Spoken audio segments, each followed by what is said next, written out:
Alabama was able to tab Kalen DeBoer as its next head coach at Washington.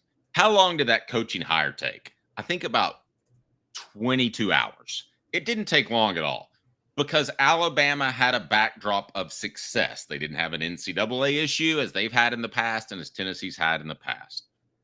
So the University of Tennessee, if Josh Heupel, and this comes up because Chris Lowe of ESPN discussed his potentially going to Oklahoma on 104.5. So if Josh Heupel decided to do that, he had elite success and Oklahoma comes calling, or Tennessee had to go in another direction because I don't know, the recruiting wasn't good enough. Can Tennessee just point at who they want and go get them? Because they haven't been able to do that since Lane Kiffin. When Tennessee fired Philip Fulmer during the season, there was a reason. Mike Hamilton, then athletic director, the late Mike Hamilton, rest his soul, he looked at Lane Kiffin and said, "That's my guy. I don't care what happened at Oakland. That's my guy. Offensive coach ahead of the curve.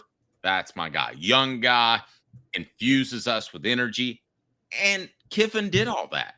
Now, I don't think anybody knew that he would be wild as a buck and they would have to put an administrator in the football office, literally, David Blackburn, who was the athletic director at the University of Tennessee, Chattanooga. I don't know if you know this, but he essentially got demoted because Kiffin's coaching staff was so wild. He got moved from the office to back to the football department to watch over those guys. Were you aware of that? I did not know that, but that is Yes. very interesting. That was because it was so wild. I don't know how many bottles of bourbon were consumed on a Sunday night as they began preparation for the next opponent, but let's just say it was a lot. So that's the last time that the University of Tennessee pointed to a coach, said, "That's my guy," and got him. It's the last time because I can go ahead and tell you Derek Dooley was not even on the list. He wasn't at the bottom of the list. He wasn't on the list. I can tell you that Butch Jones was a little bit higher and maybe was on the list, but I don't think anybody was salivating over Butch Jones. And Jeremy Pruitt, I mean, good Lord. I mean, that he wasn't even remotely on the list and he wasn't qualified. That was a bad hire from the jump. So how much better prepared? Four Downs brought to you by Ted Russell Ford Lincoln as they're on Parkside Drive and Kingston Pike. They're fantastic. Check them out. And my Jeep is awesome. I can't tell you how great the buying experience was. It was absolutely phenomenal. Ted Russell Ford Lincoln will take care of you. So, Caleb, how much better prepared is the University of Tennessee if they had to replace Josh Heupel, or if Josh Heupel left? How much better prepared are they than the previous three coaching hires to go out and hire a coach? I think they're significantly better. Honestly, I think that for a couple of reasons. One, I think that this would be the first time that they would have an athletic director hire the next coach as well, who hired the last one, because outside of Mike Hamilton going from Kiffin to Dooley, and Hamilton wasn't prepared for the Kiffin departure, you had a different athletic director hire each head coach. Hamilton hired Dooley, Dave Hart hired Butch, Philip Fulmer hired Pruitt, John Curry tried to hire somebody, but in between then, I think Danny White, his calling card is hiring. I firmly believe Danny White knows every single year 4 coaches he'd like to hire.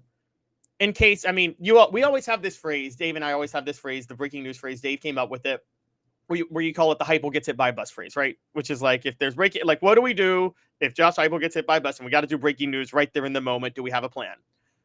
Danny White has a Heupel gets hit by a bus plan, don't you think? Yes. And I got that from Mike Hamilton. Okay, so there you go. Who did not have a Kiffin gets hit by a bus plan. So no, but he had a Fulmer gets hit by a bus plan. He did. It was Kiffin. And it was Kiffin. I think Danny White already has coaches on his. Put it this way: last year, when Kelly Harper was fired, you don't think Danny White already knew he was hiring Kim Caldwell? He already had made that. He had already made that hire before he fired Kelly Harper. And yeah, I'd be curious if you remember how long it took to hire Caldwell. I don't think it took. I think Harper was fired on Monday and Caldwell was hired on Friday.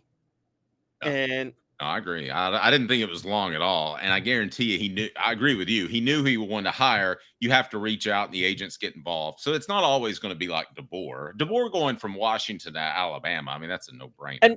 And Greg Byrne knew. I mean, think about it. I know this much too with Greg Byrne. He was already scouting DeBoer in October of 2023 because he knew there was a possibility of Nick Saban retiring anytime soon. I give Greg Byrne and Alabama so much credit for how they went about the DeBoer hire. So much better handled than every hire Alabama's ever made outside of Nick Saban, the last 30, 40 years. And I think Danny White's that. I think Danny White, if something happened with Heupel, he'd be ready to go immediately afterward. All right. 4 downs. If Tennessee had to, could they hire these coaches? We picked a myriad of coaches. One who I think Caleb brought up is the top candidate for basically any school if they wanted to go hire someone. Now we're taking the Kirby Smarts out of the equation because Kirby Smart's not leaving Georgia. He played there. We're taking the Ryan Days out of the equation. He was a longtime assistant coach. He was deemed the golden child before Urban Meyer even left. So we're taking those kind of guys out of the equation. Steve Sarkisian, guys, I know you're a Tennessee fan, but like it or not, that's a better job. It's in a more talent-rich state, and the facilities are pretty equal. So we're taking some of these guys out of the equation. So we've got a hodgepodge of guys. I'm just curious, could Tennessee just simply go out and get them? 4 downs, brought to you by Ted Russell Ford Lincoln, East Tennessee's largest volume dealer. Come on, guys, it's game time. 4 downs. Can you count? 4 downs. 1, 2, 3, 4. The Dave Hooker Show with Caleb Calhoun. Represented by T. Scott Jones. BanksandJones.com. Tennessee's trial attorney. From the Ted Russell Ford Lincoln Studio, East Tennessee's #1 volume and customer service dealer. Ted Russell Ford and TedRussellLincoln.net. Now to the Dave Hooker Show on Off the Hook Sports. All right, here we go. We're going to break down some of these names. And we're going to start with Dan Lanning. He is first down. If Josh Heupel went to Oklahoma or went to the Dallas Cowboys, could Tennessee tab Oregon's Dan Lanning and landing him? Could they? Yes, I think they could. I think they could get Dan Lanning in a heartbeat. Dan Lanning, one, already has Tennessee ties because he was an assistant under Mike Norvell at Memphis in 2016 and 2017. He was a grad assistant at Alabama in 2015, and he coached at Georgia from 2018 to 2021, the defensive coordinator the last 3 years. So he's got immediate direct recruiting ties to the state of Georgia and won a national championship. I think he would love to not have to fly to the South all the time to recruit. I think he'd love to just have to drive a couple hours to recruit high school talent instead of always flying. I completely agree for all the reasons you just said. Excuse me. That's a great point. Tennessee could land Dan Lanning. And I've been to Oregon. I've been on their campus. It doesn't compare. We're not going to get into a lot of situations here where facilities are a lot different in elite coaches at elite jobs. But this is one situation where the facilities are different. It is a different level. And facilities don't win recruiting battles anymore because everybody has the same old stuff. But in this particular situation, they could. Second down is Kalen DeBoer at Alabama. If Tennessee decided Kalen DeBoer was their next head coach, could they land him? There's no way in God's green creation. Yes, they could land him. And I'm sorry, I know everybody thinks I'm crazy for saying it because I just said a little while ago that on everything being equal, Alabama should be a better job than Tennessee. But everything's not equal because Alabama boosters are dumb as a rock.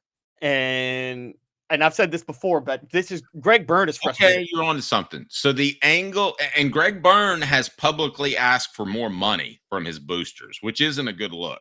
Yes. Okay, so if they play that angle, maybe, but I don't think you're landing DeBoer. Alabama has a bunch of Jimmy Haslams running the show down there right now who basically say, and they're worse than Tennessee boosters or other boosters with NIL, because if you talk, Alabama fans have this delusion that players who committed to Nick Saban or commit to Alabama, they're committing because they love Alabama football and they want to be a part. They don't think they're committing for the NFL. Now, you and I are not naive, and anybody else who covers Tennessee fans know that players who commit to Josh Heupel are doing it to put up video game numbers or try to get to the NFL. They're not doing it because, they just love the tradition of Tennessee so much.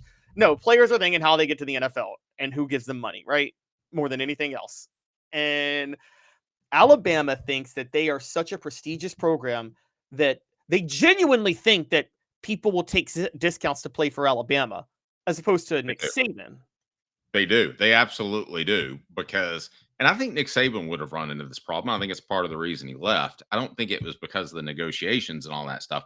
I just believe that he realized that kids had more leverage and he didn't like that. All right, so let's get to I'm going to disagree. They can't get DeBoer. There's no chance in Hades. Let's get to third down. Let's bring Cooper Mays in here. Cooper, what do you got for us, buddy? Cooper Mays here. Hit like and subscribe. Thanks. Tennessee center Cooper Mays here. Third down. All right, third down, Deion Sanders. Well, of course they could land Deion Sanders. Should they? I think No, it's worth it. I shouldn't even be on this list. I think if Josh Heupel left, look, Deion Sanders, whatever you want to say, if you want to talk about one of the few coaches who can out-recruit the level of his program, Deion Sanders is that. Colorado should not be recruiting the way they're recruiting at all. Where were they in the 2025 class before we get to fourth down? Brought to you by Cooper Mays. All SEC center Cooper Mays here. Fourth down. Their overall rank was number 24. They shouldn't be a top 25 class. No, that's good for Colorado. I can go with that. Lane Kiffin. Yes, they could go get Lane Kiffin. I know there's no question Lane Kiffin would love to come back to Tennessee. I would 100% hire Lane Kiffin back tomorrow if Josh Heupel left. I would honestly. I might take. Let me give you some more realistic examples for a second. I don't like the Sanders and Kiffin thing. I think they could get both of them easily. I'm gonna backtrack a little bit. I don't think they could get Lanning, and I don't think they could get. But no, you think they could get Lanning, right? I'm backtracking a little bit on Lanning. It depends.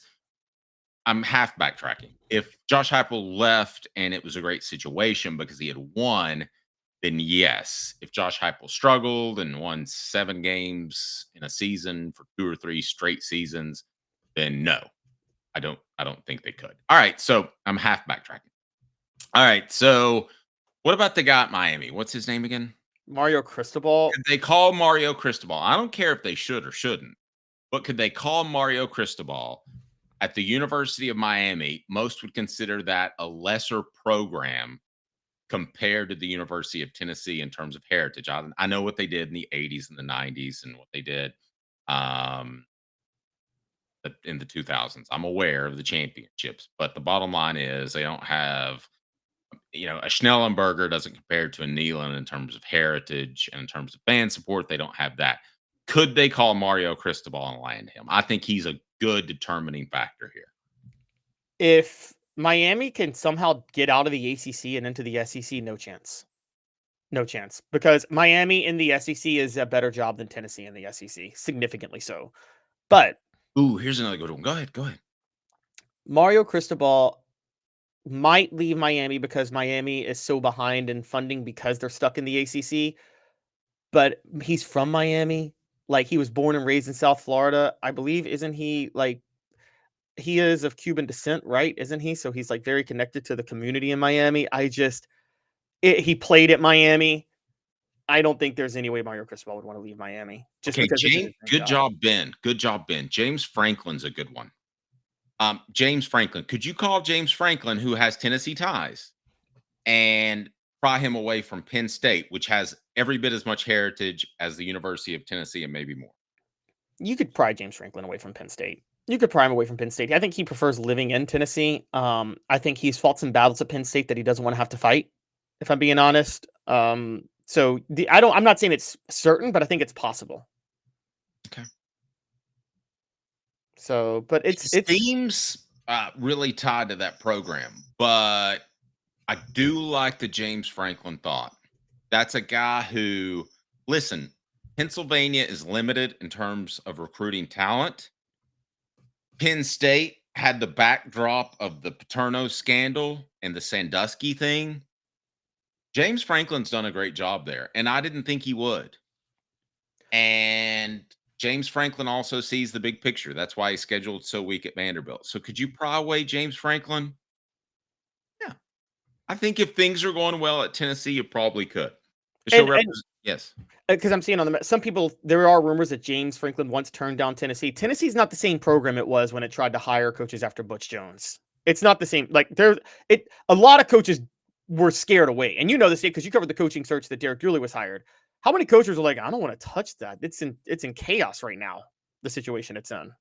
A lot. Bender of String says Lance Leipold at Kansas. Kansas. Lord, if they couldn't land a coach at the University of Kansas, I'd be absolutely stunned. Danny White discovered Lance Leipold. What's that? Danny White's the one who discovered Lance Leipold, of all people. Would that be Tennessee's next head coach if Josh Heupel were hired by the Dallas Cowboys? I think it probably would. Danny White, let's be honest, he likes to make hires that aren't splash hires but work out really well, doesn't he? Because he likes to get all the credit. Little arrogant.